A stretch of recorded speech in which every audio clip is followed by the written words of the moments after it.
shut it off, man. Feast your eyes on this thing. This is a absolutely stunning Mako 490 sand spider.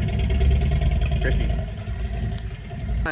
So guys, you're not going to meet a lot of people on the planet alive today that have ridden more big bore two-strokes than I have. It's kind of my thing. If you've been watching the channel for a while, you already know that. I've test ridden over 6,000 motorcycles just in the last 10 years that we videoed. A lot of them, even more than that, we didn't video. And the only motorcycle that has ever tossed me was a Mako Sand Spider 490, the twin to this one. I did a whole shot across the street and that thing just hooked up. The big knobby tire hooked up and it launched out from underneath me. This is the motor that Honda modeled their CR500 porting after for good reason. The Mako 490 was the engine that everybody copied. Yamaha, Suzuki, Kawasaki tried to beat these guys. These were the guys to beat. And the Mako was always a cut above in fit and finish. We don't have a mic, so you gotta pause one up. Legendary performance that for years was copied by others, and to this day, 40 years ever, is revered as the best big bore two-stroke engine ever made, some people say. Being air cooled, it is very simple to work on. Not a lot of moving parts, easy to service. This one is an absolutely stunning example. We bought this, the guy who owned this is a teacher by profession and a restoration guy as a hobby, but obviously he's very smart. He's got a doctorate in teaching, and this was his hobby. He took this bike right down to the frame, powder coated the frame and the swing arm, and you can see the date code on these rims. These are the original 1982 date coded front and rear rim. The front rim is in excellent condition and the rear rim's in very good condition. This is a low hour original matching numbers bike. If you look at the frame rails on this thing, you'll see that this frame rail doesn't have a single ding in it. They're very prone to being dented and dinged. Maybe there's one right here, possibly. Right up in the front here, where it's absolutely perfect. The swing arm is in mint condition. The rims look great. This is not a bike that was thoroughly thrashed and then restored. This was a mint low hour original, matching numbers engine, original engine, original forks, original Olin shock. These were a cut above the Japanese bikes, both in fit and finish and style, and also in componentry. It came from the factory with an Olin shock on it. This one was called the dual control Sand Spider. It had the monoshock rear end, the long travel forward axle, Mako forks, nice triple clamps, bars, just a beautiful piece. Huge fins on the monstrous 490cc two-stroke motor. This is an original factory exhaust and silencer, which is pretty remarkable that it lasted all these years. The exhaust from this side looks to be in brand new condition, but it does have a couple dings at the bottom, which frankly, you could have those, a good exhaust specialist could take these dings out. There's a couple of dings in the bottom of the pipe. The side of the pipe is in beautiful condition. It looks like new, as does the engine cases and the cylinder head. Some of the upgrades that were done, we just put this brand new set of Metzler tires on this week. It's got a brand new VMX red front fender.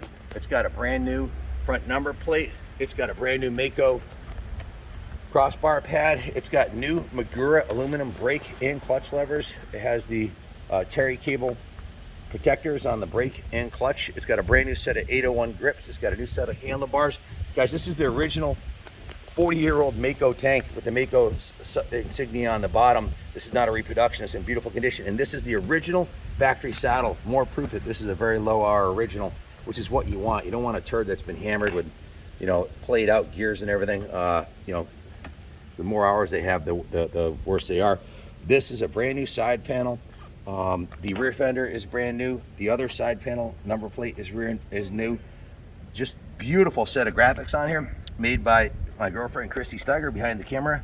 Honey, you did a great job on these. These are beautiful. Thank you. This is your kit 41A. Yep, to the Mako line of kits.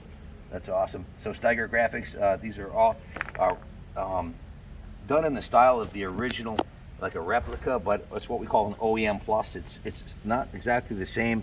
It's improved and it looks much better. The number one here is removable.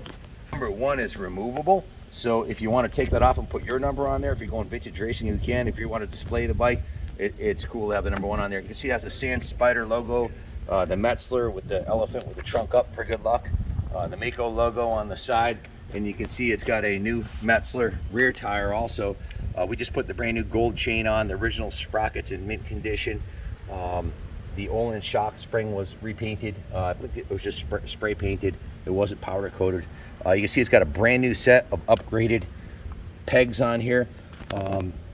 About 100 hours labor to strip this bike down to the frame and redo it like this, including the engine being rebuilt. You can see it's got a new base gasket, new head gasket. The engine cases were split. All of the gaskets and seals are new on the motor. The carb's been rebuilt, has a brand new air filter.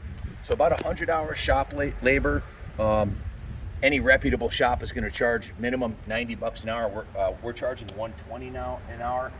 So do the math. If you had to pay a shop to strip your vintage bike down to the frame and redo it, you're going to spend quite a bit of money. So if there was a 490 or a 500 worthy of doing it out there, certainly the Mako is. These are highly collectible. It's an investment quality classic, and it's a bike you can take to the races. You can race this. Matter of fact, there's a guy at Loretta Lynn's this week, right now, racing against the 2022s at one of these. I just saw a post on it. The motors have plenty. They have over 50 horsepower at the rear wheel, plenty of power, and they handle really good. And if you're a big guy and you can manhandle this thing the way it needs to be manhandled, this will run with the new bikes.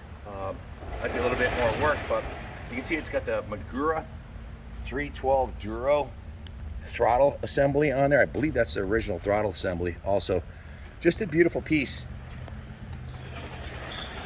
So if you have any questions about it, give us a call, 860-454-7024. We have 3 490s from the same collection, 2 Sand Spiders and an Alpha. So stay tuned. We are going to be doing a video on the 3 Mako 490s this week with 3 of us riding them, so that should be a bit of fun. So it's a left side kick. There's a bit of a technique to kicking these. You gotta go to top dead center, which is, you wanna kick it through the stroke right there and go all the way up.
Ah.